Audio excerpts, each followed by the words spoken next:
perte du terrain avec respectivement -5 le et candidat socialiste fait quant à lui Je Edgar d'En Marche la récent gradé en 3 pour le fondateur d'En Marche.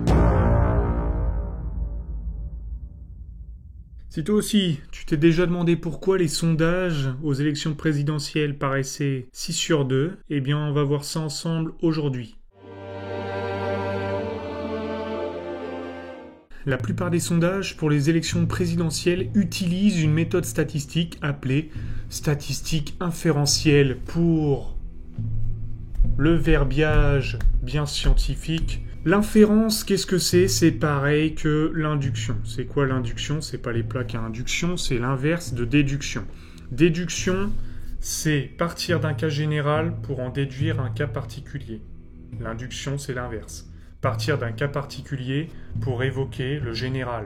Autrement dit, la statistique inférentielle prend un échantillon. Un échantillon, c'est plus petit que la population entière. Eh bien, les sondages prennent des échantillons de 1000 personnes dont ils espèrent que les votes vont représenter les votes de toute la France, en l'occurrence. Donc t'imagines que ceux qui font ces sondages-là vont pas à un meeting de Mélenchon ou de Le Pen et interrogent tous les militants, sinon ça fait 100% pour une seule personne et 0 pour tous les autres. Donc ça n'est pas représentatif d'après le mot. Avoir une population à égale répartition que la population entière, c'est-à-dire que s'il y a 20% qui votent Macron, il faut qu'il y en ait 200 sur l'échantillon de 1000 personnes. Si tu as compris ça, tu as déjà compris le scientifisme des sondages. Maintenant, on va voir pourquoi ces sondages étaient aussi sûrs en 2017.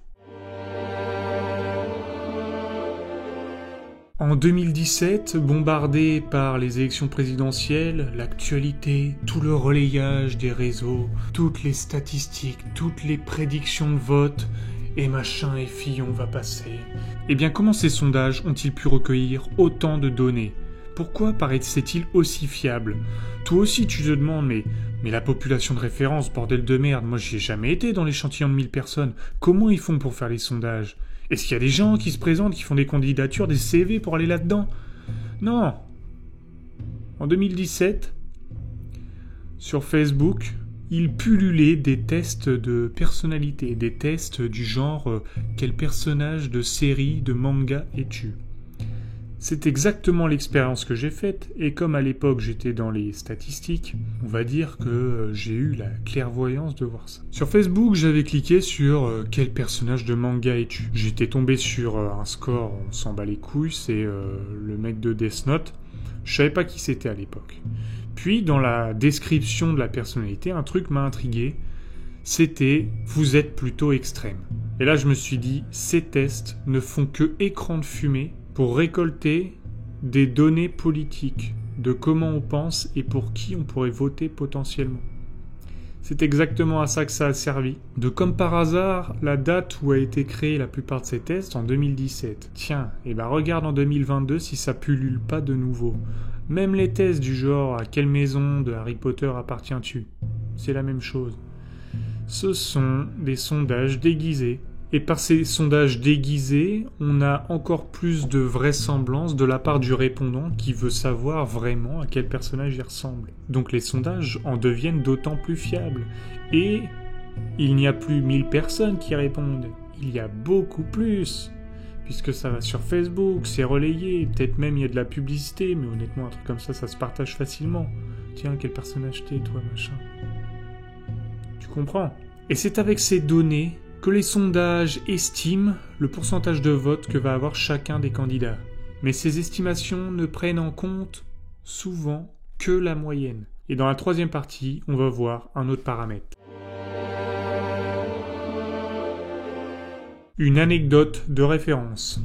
En 2002, Jean-Marie Le Pen passe au second tour contre toutes les attentes. En vérité, c'est que les sondages avaient oublié un paramètre qui est moins populaire que la moyenne. C'est ce qu'on appelle l'écart type. L'écart type, pour te l'expliquer brièvement, si on estime, par exemple, que Jean-Marie Le Pen va avoir 20% des votes, mais que cette estimation de vote est par exemple de 0% en Île-de-France et de 40% en Bretagne, tu vois, ça fait une moyenne à 20%. Cependant, celui qui a, mettons Macron, qui a 20% en Île-de-France et 20% en Bretagne, il a toujours 20% de moyenne.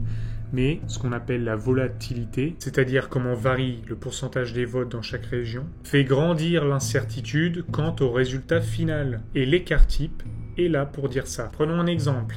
20% et on dit que l'écart type est de 1. Donc que le score final oscillerait entre 19% et 21%. Écart type de 1, coefficient 1, on est sûr à 68% de chance que le candidat concerné aura un score entre 19% et 21%. Si on double cet écart type, coef 2, on est sûr à 95% que le candidat aura entre 18% de vote et 22% de vote. Par ces oscillations, tu comprends bien que les votes de deux candidats peuvent se superposer. Mais si l'un a une moyenne supérieure à l'autre, leurs oscillations peuvent les faire passer en haut ou en bas et faire en gagner l'un ou l'autre. Et c'est exactement ce qui s'est passé avec Jean-Marie Le Pen. Certainement, l'écart type était très grand et son maximum de votes devait dépasser la moyenne d'un autre présumé au second tour. Et c'est tout simplement comme ça qu'est passé Jean-Marie Le Pen, par cette incertitude dont on parle avec la volatilité des votes. Cette vidéo pour te dire qu'on fait dire ce qu'on veut aux chiffres. Méfie-toi des chiffres comme des mots. Et comme je t'ai présenté, sur Facebook, on récolte tes données. Alors tu peux crier au scandale, mais c'est là qu'il me vient de te rappeler un adage qui dit « Si c'est gratuit, c'est toi le produit ». On dit à Google aujourd'hui bien plus qu'on dit à ses proches. Sois-en prévenu. Et même si tu considères comme abject que la Chine note sa population, pays occidentaux le font par des manières plus hypocrite. À la semaine prochaine.